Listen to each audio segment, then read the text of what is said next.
Ora, olá, bem-vindos ao Mãe Fora de Script, a mais um episódio. A verdade é que durante a nossa gestação e mesmo antes de nós termos filhos, temos sempre uma ideia muito específica, digamos, do que é que achamos que é um bom pai e uma mãe e o que é que achamos que não vamos fazer. Nomeadamente, eu comecei a minha maternidade de uma maneira um bocado rígida comigo própria, no que toca a, por exemplo, na comida.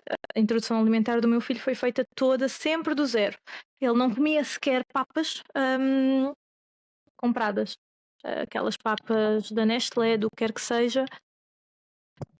Ele não comia essas papas porque eu tinha posto na minha cabeça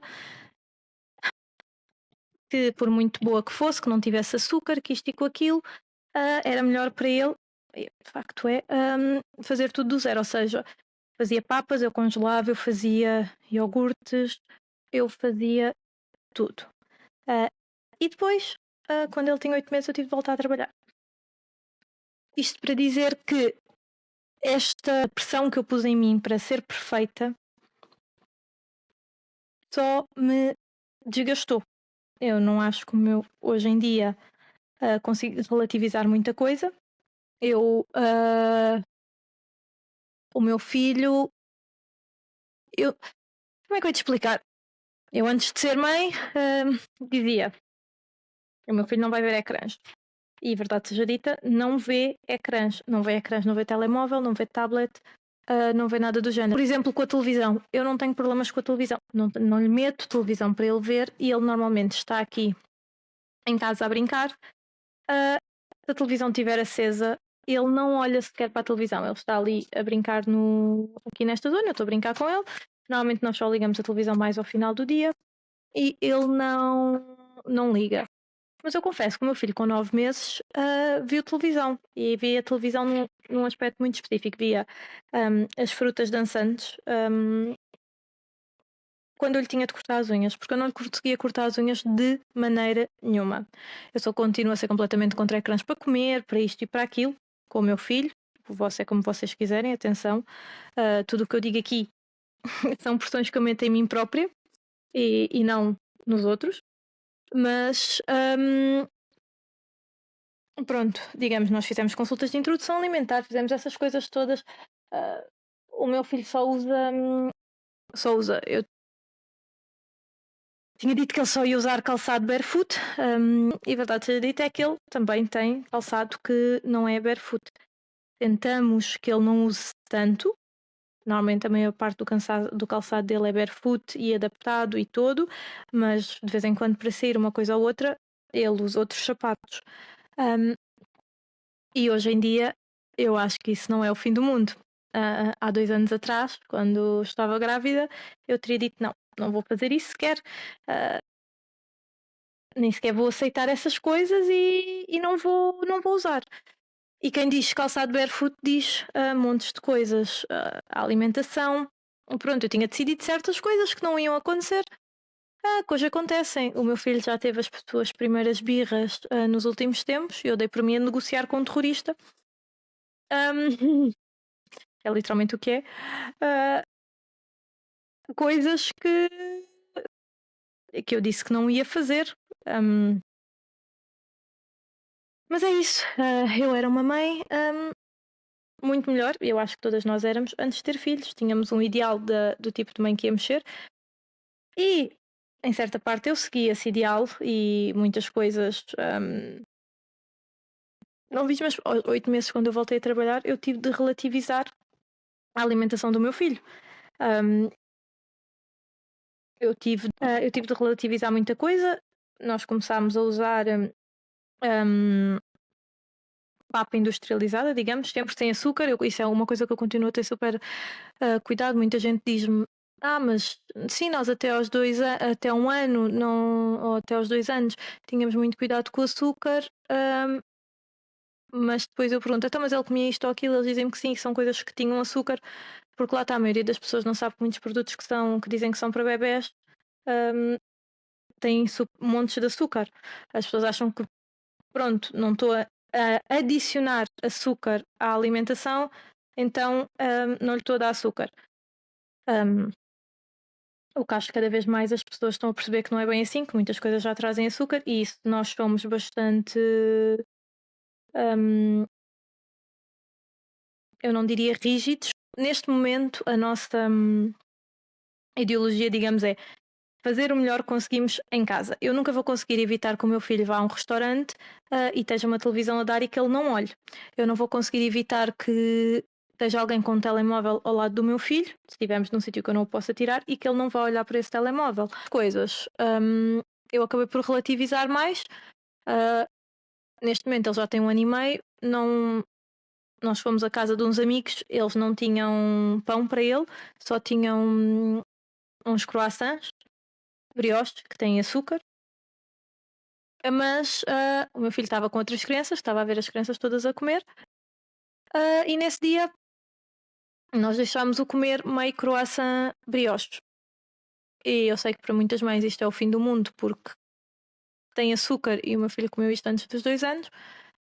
Mas é assim, ele estava só a pedir, tinha lá outras crianças, obviamente se fosse uma coisa. E vocês vão me dizer, mas se fosse droga e ele tivesse a pedir também lhe ias dar. Não, mas a questão é que não era. Não era e ele estava numa festa de anos em que todas as crianças, que eram mais velhas, estavam. Não havia mais. Nós levámos comida para ele, demos-lhe a comida dele, mas o meu filho é uma criança que gosta muito de comer, ou seja, enquanto está a ver os outros a comer, depois foi a hora do lanchinho, e ele queria. E pronto, o melhor que nós podíamos fazer era dar-lhe um croissantzinho daqueles brioches pequenininhos, sem nada. Para mim, pelo menos hoje em dia, já não é o fim do mundo. Há certas coisas que continuo a ser muito rígida na minha maternidade, porque eu acredito que são coisas que metem a segurança do meu filho em perigo, como por exemplo cadeiras auto. Eu recuso que ele ande num carro sem uma cadeira auto virada em contramarcha. Tem que ser, ou seja, o meu filho normalmente só anda de carro comigo ou com o meu marido. Em casos muito excepcionais com a minha mãe, e nós não deixamos andar de carro com mais ninguém devido à segurança auto. E não é só poder esquecer de pôr um cinto, é dar-lhe um brinquedo para as mãos que seja rígido e haja um acidente, pronto, que se torne um projétil. É isto. Depois, a alimentação, nós tivemos de relativizar muita coisa. Ele começou a comer coisas industrializadas.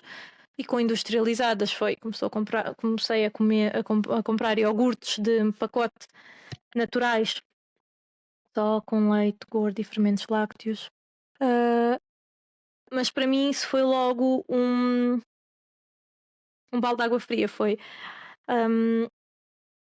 como se eu já não fosse boa mãe o suficiente por estar já a comprar essas coisas, apesar de ter todo o cuidado. Ele neste momento não come papas, mas quando ele ainda tem ali o método e tudo, papas sem açúcar, papas de aveia, iogurtes naturais sem açúcar, sem aromas, sem nada, puffs sem açúcar. Ele não come bolachas de bebê porque tem açúcar, mais depressa ele come bolachas de milho. Pronto, muitas das vezes ele come coisas que são feitas para adultos, mas que não têm adição de açúcar ou coisas do género. Ele come panquecas, sempre comeu panquecas desde que começou a introdução alimentar. Panquecas feitas por mim, com banana, aveia e ovo. E sem mais nada, ele gosta muito. Eu fazia-lhe muitas pataniscas, sopa toda do zero, tudo congelado, legumes todos frescos, comprados no mercado, tudo biológico. E chegou uma altura em que a carga mental para isso era demasiado grande. Então é assim, a verdade é esta. Eu comecei a relativizar muita coisa e acho que as mães todas começam a relativizar muita coisa. O meu filho no outro dia, o meu filho come coisas do chão aqui em casa. Se ele deixar cair uma bolacha no chão, ele vai apanhá-la e comê-la. O máximo que eu posso fazer é tentar deixar a minha casa o mais limpa possível, passar o aspirador, ter o aspirador robô a passar, porque eu sei que vai acontecer. E eu sei que às vezes acontece e eu estou a 2 metros de distância e eu não vou a tempo suficiente de agarrar aquilo. Portanto, eu já aceitei que eu sou o tipo de mãe que vai deixar o seu filho comer do chão da sala. Obviamente não é do chão da rua, Mas eu tenho noção do standard de limpeza a que está a minha casa. Ah, eu sou o tipo de mãe que o meu filho dar beijos aos gatos não me faz qualquer diferença. Ah, o meu filho já deve ter comido mais pelos de gato ao longo da sua curta vida que muita gente. E porque ele dava beijinhos aos gatos, às vezes os beijos dele são de boca aberta. Nós fizemos a introdução alimentar meio BLW, meio papas, sopas. Foi uma mistura dos dois, ou seja, ele sempre se sujou imenso, sempre sujou tudo, e isso nunca me estressou. Ainda hoje não me estressa porque é bom ver o prazer que ele tem em comer e que ele gosta dos alimentos, ele gosta da textura, ele gosta das coisas. Eu acho que se tivesse feito de outra maneira, talvez ele não tivesse este prazer tão grande em comer. Ele, pronto, lá tira algumas coisas ainda para o chão. Ele agora está numa fase de iniciar a sua, demonstrar a sua personalidade. Aí aqui em casa é muito não, e não sou eu que o digo. Mas há muitos nãos, nãos, nãos. Há muitos não quero fazer isto, vou literalmente atirar-me para o chão. E uma pessoa está a lidar com isso o melhor que pode e ele tem direito às suas emoções, obviamente, e tem direito a ter uma mãe e um pai presente que acolhem essas emoções. Mas isso também me fez perceber que o meu filho está desregulado. Não é, às vezes o mais difícil é manter-me regulada a mim para o conseguir regular. Porque às vezes é tipo, ao fim de 10 minutos de não, não, não, de não quero isto, de atirar para o chão, tudo o que tu queres é atirar-te pela janela. É tipo, o que é que eu vou fazer? Eu já não consigo fazer nada. E isso, tendo em conta que eu já tenho uma desregulação emocional muito grande por causa do déficit de atenção, é uma coisa na qual eu estou a trabalhar bastante. E estou muito orgulhosa por ainda não ter tido um snap que seja. Mas pronto.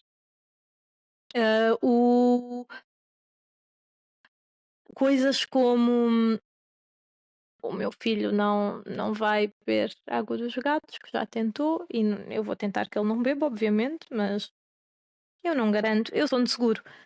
Eu, quando estava grávida, dizia que o meu filho não ia dormir connosco, porque eu tinha muito medo da morte súbita e de sufocamento. Muito mesmo. Ainda hoje tenho. Mas chegou uma altura em que eu relativizei que o meu cansaço era demasiado grande, ele estava no berço ao nosso lado, mas ele amamentava durante a noite e que era muito mais fácil. O meu filho ainda hoje dorme no nosso quarto. Eu lembro-me de antes de ser mãe, a minha irmã, amigas terem bebés e tipo os bebés terem um ano, está no teu quarto, ou 1 ano e meio ou 2 anos, mas ainda dorme contigo. Então, quando é que o vais passar para o quarto dele? Eu não tinha noção, eu peço desculpa, eu peço imensa desculpa. Eu não tinha noção. É que assim, é o cansaço dele e é o nosso. Ele no nosso quarto acorda e está mesmo ali ao lado.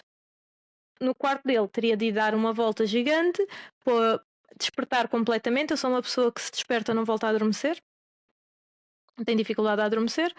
Portanto, ele ainda dorme na nossa cama.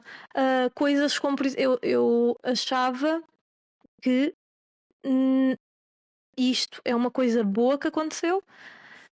Eu achava que ia deixar de amamentar mais cedo. Por causa de todas as situações que eu tive, mas por eu própria, lá está, como eu disse, não é uma coisa que eu adoro fazer. E hoje em dia a amamentação torna a minha vida tão mais fácil no que toca a o meu bebê acorda durante a noite, eu consigo adormecê-lo bem e rápido. O meu bebê está doente, não consegue comer, não faz mal porque está a mamar ainda. E a mama resolve 99% dos nossos problemas. E lá está, tantas coisas. Eu dizia que o meu bebê só ia ter brinquedos Montessori e que só ia ter brinquedos de madeira, que não ia ter coisas de plástico porque eram super estimulantes. Ele tem. Ele tem uma girafa de saltar. Literalmente uma. Tantas coisas que nós dizemos que não vamos fazer e depois chega o momento e. Portanto, a maternidade fez-me aceitar certas coisas e fez-me ser uma pessoa mais hum, fez-me ser uma pessoa mais empática em certas situações. Hum, eu hoje em dia vejo uma mãe com um miúdo aos gritos no supermercado e penso, ainda bem que não é o meu. E também penso, coitada, calhar aquela mãe não fez nada de mal e aquele toddler simplesmente queria qualquer coisa que ela não lhe deu, ou até pode nem ser por isso. Um, ver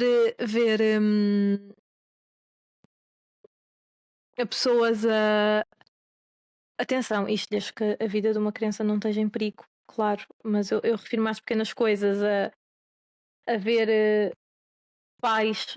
Eu antigamente, quando via pais, crianças com o telemóvel, crianças pequeninas com o telemóvel à frente a comer, um, fazia-me impressão e confesso que ainda hoje me faz um pouco de impressão.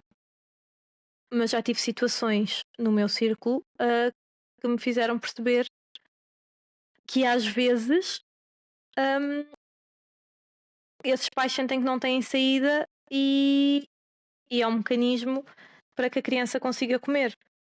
E não são maus pais por isso, porque não é por tu veres um pai com um telemóvel à frente num restaurante que tu sabes o que é que se passa por trás, não sabes se foi naquele momento, não sabes se aquela criança está doente, não sabes nada.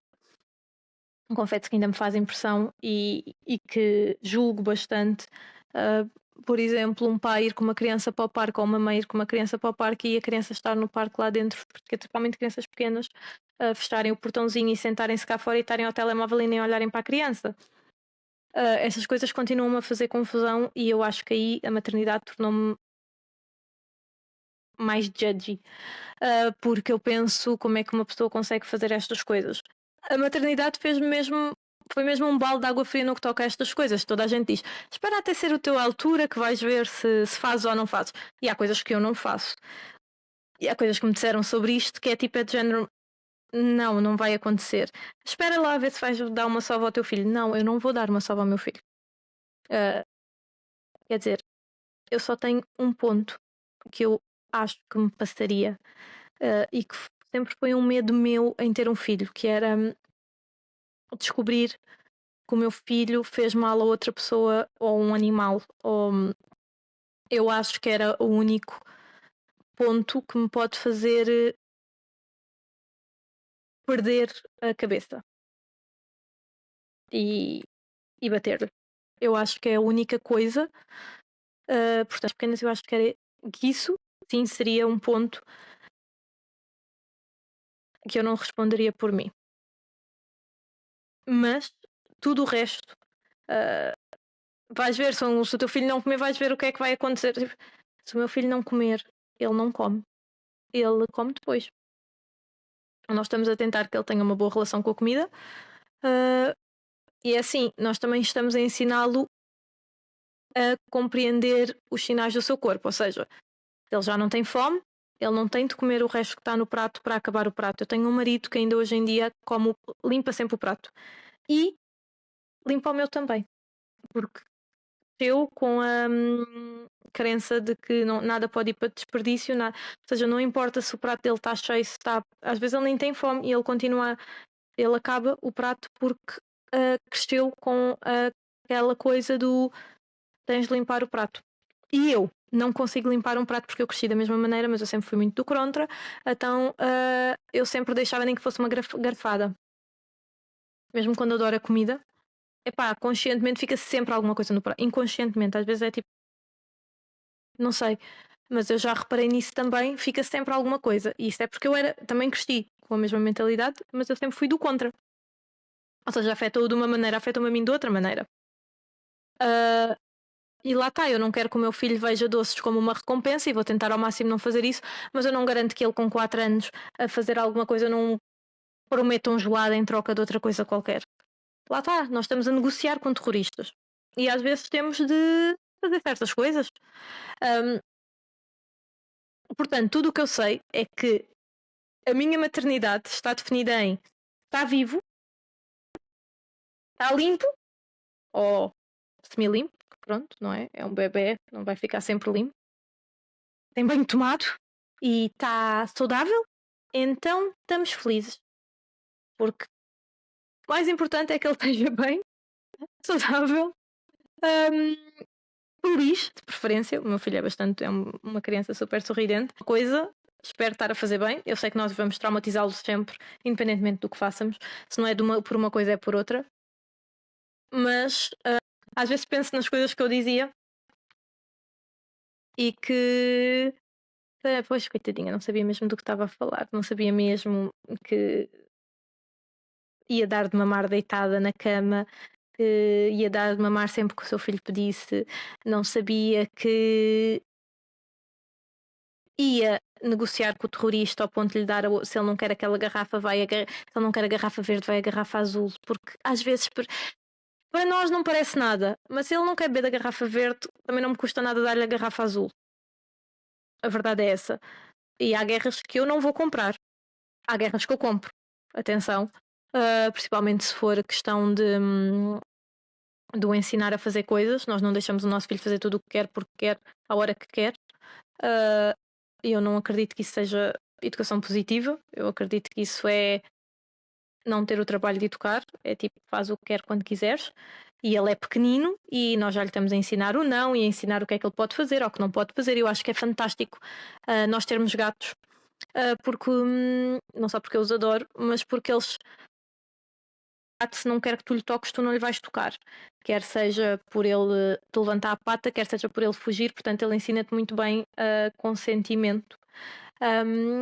E o meu filho até já sabe qual é o gato, quando é que pode chegar ao pé deles e fazer festinhas ou dar-lhe beijinhos, quando é que o gato está a demonstrar uma posição de corporal de que não quer nada com ele e ele já vê e já aceita, já sabe qual dos gatos gosta disto e qual dos gatos gosta daquilo, já sabe qual é que ele pode dar comida e qual é que não gosta. Já muito a favor de ele fazer as coisas para ele aprender que não pode fazer aquelas coisas. Nomeadamente, ele tem um triângulo de Pickler e ele anda aqui e toda a gente disse: então, mas vais comprar isso? Queres que ele se mate? Eu prefiro que ele se mate aqui em casa, num chão alcolchoado, numa altura pequenina, do que daqui a um ano vá para um parque e se mate num parque. Pronto. Ou seja, isto não significa que ele pode saltar na cama. Pronto, lá está. É, por menos para mim, uma relativização. E eu acredito que sofri, e que acho que todas sofremos um bocadinho, do síndrome de supermãe, que ninguém pediu, que chega sem ninguém pedir, e que tentamos chegar a todo o lado e fazer tudo. E que todas, eu acho que ainda não conheci nenhuma mãe que não tenha baixado os seus standards, principalmente quando eles entram na fase toddler.